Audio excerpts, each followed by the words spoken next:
दुनिया में कई लोग कहते हैं कि खाली हाथ आए हैं और खाली हाथ चले जाएंगे, लेकिन मुझे लगता है कि ये बातें गलत होती हैं, क्योंकि खाली हाथ सब कोई नहीं जाता है, कुछ ना कुछ लेकर ही जाता है। जैसे कि आज हम एक ऐसे इंसान की बात करने वाले हैं जो अपने साथ एक सादगी, एक सम्मान लेकर गया।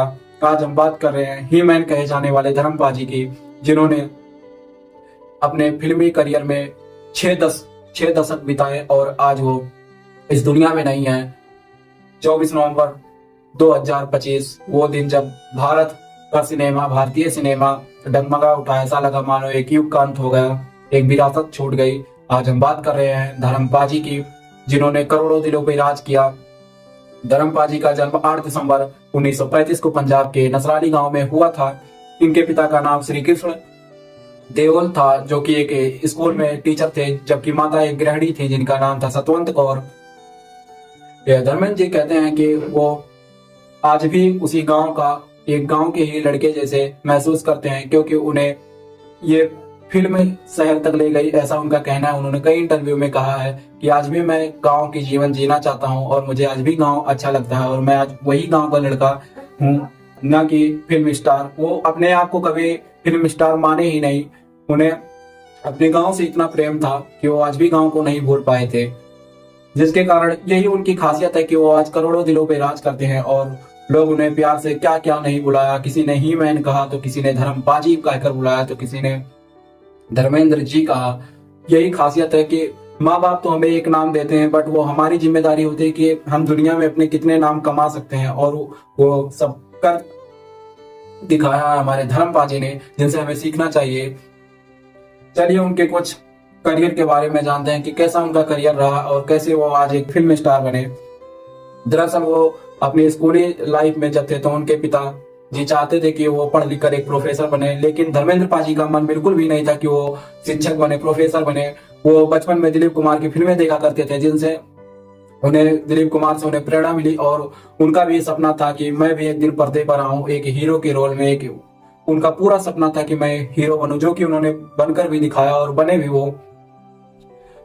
उन्होंने पहले तो अपने पिता से नहीं बताया, क्योंकि उनके पिता उन्हें डांटते थे जब वो ये ऐसी बातें करते थे कि मुझे हीरो बनना है। लेकिन इस सफर में उनकी माता जी ने उनका साथ दिया और वो मुंबई आए।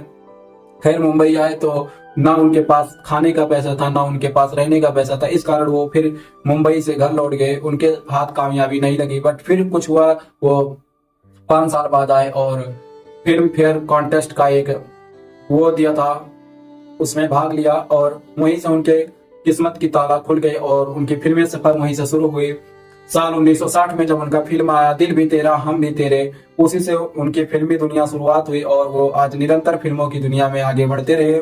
6 दशक उन्होंने फिल्मी दुनिया में बिताए हैं, जिसके बाद भी वो कहते हैं कि मैं एक फिल्म स्टार नहीं बल्कि एक गांव का लड़का ही रहना चाहता हूँ। एक गांव की लड़के की तरह ही वो हर एक चीज महसूस करते थे। उन्होंने कभी भी ऐसा उन्हें महसूस ही नहीं हुआ कि वो इतने बड़े स्टार हैं। वो कहते हैं कि पैसा मेरे लिए जरूरी नहीं था और ना ही है और ना रहेगा, क्योंकि मेरे लिए लोगों का प्यार ही बहुत ही जरूरी है, जो कि मुझे लगता है हर इंसान के पास ऐसी सोच होनी चाहिए। क्योंकि हमारे पास पैसे तो आते जाते रहेंगे, बट लोगों का प्यार हमें जरूर कमाना चाहिए, क्योंकि यही लोग हैं जिन्होंने आज एक छोटे से गांव के लड़के को आज धर्मपाल जी बनाया और धर्मपाल जी आज इतने बड़े नाम बन चुके हैं। तो ये सब जनता का ही प्यार है और मुझे लगता है हर इंसान को, हर युवा को इससे सीखना चाहिए कुछ ना कुछ। फिर इनकी शादी होती है प्रकाश कौर जी से, जिनके 4 बच्चे होते हैं, सनी देओल, बॉबी देओल, अजीता और विजेता। जैसा कि आप सभी सनी देओल और बॉबी देओल को जानते ही हैं, वो दोनों फिल्म के सुपरस्टार हैं। उन्होंने अपने पिता की स्टारडम देखकर, उनका सपना नहीं था कि वो हीरो बने, बल्कि जब वो कभी कभी अक्सर वो अपने पिता के शूटिंग सेट पर जाते थे, उनकी मेहनत देखकर उनके अंदर वो सम्मान पैदा हुआ, जिससे वो फिल्म स्टार बनना उनका सपना बना और वो फिल्म स्टार बने भी। फिर आगे चलकर कुछ लगातार धर्मपाल जी के जिंदगी में आई हेमा मालिनी जी। लगातार कई फिल्में साथ करते करते उन दोनों में आकर्षक प्रेम हुआ और लगा हुआ, जिसके कारण उन्होंने सन 1980 में शादी किया और उनकी भी 2 बेटियां हुई, जिनका नाम था आहाना और ईसा देओल, जो कि आज अपनी जिंदगी में आगे बढ़ रही हैं। ईसा देओल एक अभिनेत्री हैं। धर्म जी ने दोनों ही परिवारों में पैतृक संबंध को एक पिता के अधिकार से बराबर बराबर सम्मान दोनों ही परिवार को दिया, बराबर भागीदारी दोनों ही परिवार को दिया। धर्म जी अपने परिवार के लिए भी श्रेष्ठ थे, न कि केवल फिल्मी दुनिया के लिए। जितने भी बच्चे थे अपने पिता को एक हीरो के तौर पर नहीं बल्कि एक संस्कारिक पिता के तौर पर, एक जिम्मेदार पिता के तौर पर उन्हें देखते थे। और वो एक बड़े परिवार के मुखिया थे धर्मेंद्र जी। दोस्तों, धर्मेंद्र जी अपने समय के सबसे खूबसूरत कलाकार माने जाते थे, सबसे खूबसूरत हीरो माने जाते थे वो अपने समय के।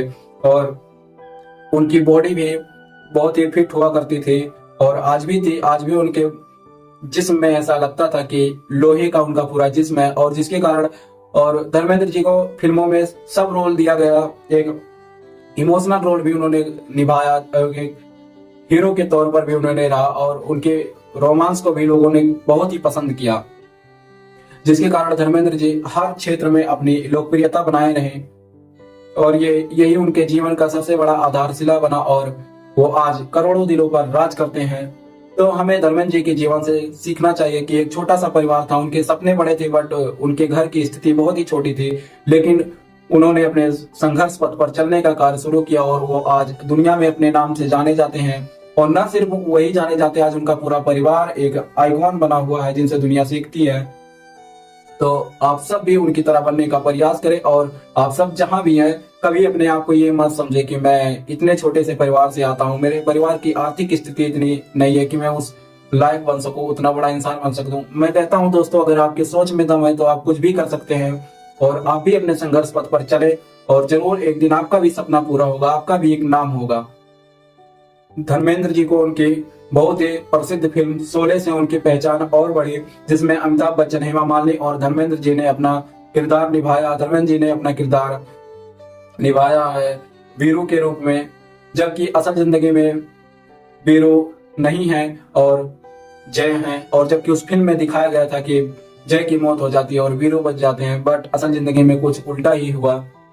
आज धर्मेंद्र जी 89 साल की उम्र में अपने सभी शुभचिंतकों को, अपने सभी दर्शकों को छोड़कर चले गए। ऐसा लगता है कि भारतीय सिनेमा का अंत हो गया हो और एक युग छूट गया हो, एक विरासत का अंत हो गया हो। थैंक यू दोस्तों, अगर आपको इससे इनके जीवन से कुछ सीखने को मिला हो तो हमारी वीडियो को लाइक कीजिए, सब्सक्राइब कीजिए। और मैं यही कहना चाहूंगा, हे ईश्वर धर्मेंद्र जी की आत्मा को शांति दीजिए, वो जहां भी हैं। धन्यवाद।